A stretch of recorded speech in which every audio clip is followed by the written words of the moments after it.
Good morning and welcome to another video.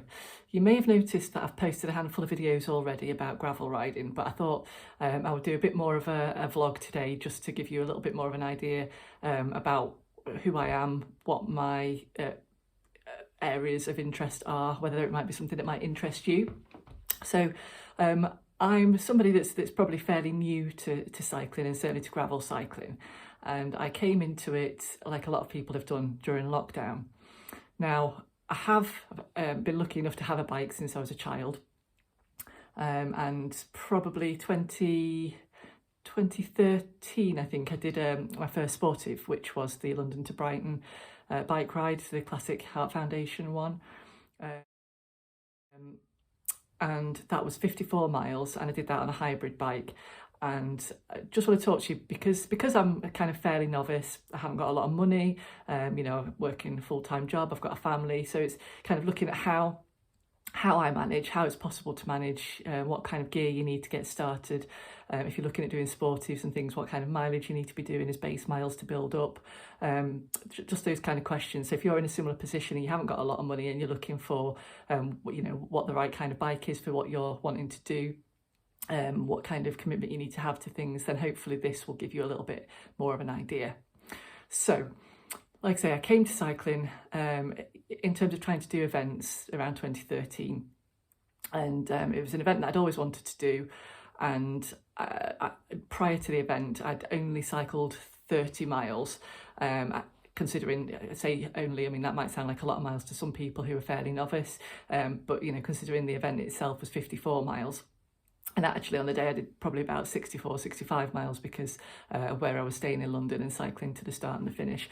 So like I said, I did that on a hybrid bike, quite a heavy hybrid bike, and it was quite a heavy going challenge, and it took me around 6 hours to do.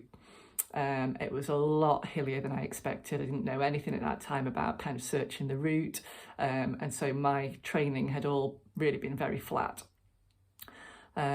Then a few months later I thought, I was into the swing of it, and I signed up to a second one, which was the Lincoln Mini Grand Prix in Lincoln, Lincolnshire, UK. And that again was, I think it was supposed to be 53 miles, and I think on the day it was 52. I did it on the same bike. I think by that time I'd bought cleat shoes, so I was wearing those for the first time. I really struggled with that event, and I turned up to the event again, no clue what these things were other than I'd just done the charity one, and this one was like a sportive for kind of road races. So I turned up and it was loads of people with proper road bikes and all the gear, and there's me bumbling up on me hybrid with a kind of very modest budget helmet, and I think I actually dropped my helmet when I was getting set up, but so I really struggled with that. It was less hilly than the London to Brighton, but I ended up with crippling backache towards the end, and I think I've come to learn now that there's a lot that you need to consider in terms of where your cleat placement is on the shoe, how you position your seat in terms of how far forward or backwards it is, how high up and down. That again has an impact on where your feet sit in relation to the pedal, and also your kind of reach on the bike, how far forward you reach. And I had a large frame bike, and because I'm nearly 6 feet tall, but as a woman on that size bike, it was probably still too big a bike for me, and I think that was part of the problem. And I ended up having to stop like the last 2 or 3 miles every sort of 15 to 20 minutes just to stretch. I was in so much pain. So they were the last sportives I did, and like I say, that was quite some time ago now, sort of eight years or so ago. And I've kind of, like a lot of people, I suppose, been in and out of trying to look after myself and do kind of fitness stuff. So, and within that, my weight's fluctuated. I've my heaviest been up to 15 stones. My lightest as an adult I've been down to about just over 11, and at the moment I'm just over 12, and I'm kind of sitting quite comfortably here. I also have a couple of health conditions which may affect that. So I have polycystic ovarian syndrome, which is a hormonal condition, and that affects your testosterone levels and your insulin. So by over exercising and by doing too much, particularly kind of very hard endurance stuff, or doing really hard fast stuff, it can actually throw your insulin levels out of whack, and that can affect things as well. So I kind of have to be careful. I've also got a recent diagnosis of an autoimmune disease as well. So just sort of trying to figure out how I navigate my way through trying to progress with some of those setbacks as well, looking at lifestyle, so diet, sleep, work, all those kinds of things. So I got into running about probably 2016. I'd been doing a bit of jogging, a bit of a few 5Ks kind of up and down my local kind of streets and things, and I decided to have a go at a 10K. And at the time I was working for I still work for a charity organisation. I was working for a different charity organisation, and I decided to fundraise for them. So I signed up, and it was a Nottingham 10K. And I completed that. I mean, it felt like it almost killed me at the time. I was in so much pain afterwards. I ran the whole thing. I think it took me about an hour, 1 hour 12 or something like that. And then I just kind of started signing up to 10Ks, you know, sporadically throughout the year. So I'd usually do 3 or 4 a year, usually through the Asda Foundation, the 10Ks, because I kind of knew the setup and I liked the medals. You know, that was a draw for me as well. And I hadn't really done so much cycling. I was aware at the time, I think, that I was doing those events, that there was a few people that I heard of and that I saw when I was working in Lincoln, being knocked off bikes, and it really knocked my confidence. There was somebody that I kind of knew of that had been killed. So yes, I kind of stuck more to running and doing those things, but just constantly ended up injured, constantly having knee pain, hip pain. It transpired a few years down the line, I've actually got a leg length discrepancy, so one leg's slightly shorter than the other. And that causes problems with my stride and my IT band and things, and I don't think it's something that's really going to resolve. And whilst I can manage some sort of gentle jogging, and I've still got some 10Ks outstanding from that I'd signed up to before we went into the first lockdown, but it's not my passion. And I think when we first went into lockdown, I was signing up to lots of what do you call them, like virtual running things. And I signed up to one to run 100 miles in April 2020. And because we were only allowed outside once a day at that time for exercise, and I have dogs, I used that time to take my dogs for a walk. So there was no time for me to run. It's not practical to run with them both. So I couldn't do that as part of their exercise. And I had a treadmill from, I did the London Marathon in 2018, and it snowed a lot of that year when I was training, so I bought a treadmill for that. So I started doing my 100 miles for April on the treadmill, and it bored me to death. And by the time I got to the end of that month, not only was I really starting to pick up a few niggles in terms of pain, I was just done with running. Any kind of passion or motivation I had, drive for doing it, just went. And it was really, really nice weather last year, so I pulled the hybrid out the garage and started doing a few road rides, and was kind of pushing myself up to sort of 20-25 miles a couple of times a week, which was really challenging at the time.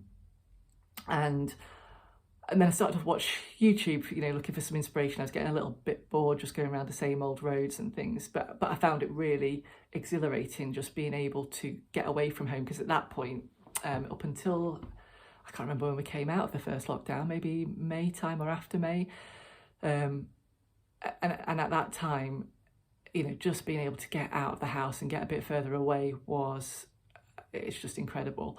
So I was really enjoying being out in the sun, being able to get out into the country, you know, blasting down lanes, and it just started to feel like that kind of joy of when you're a kid and you're out playing again.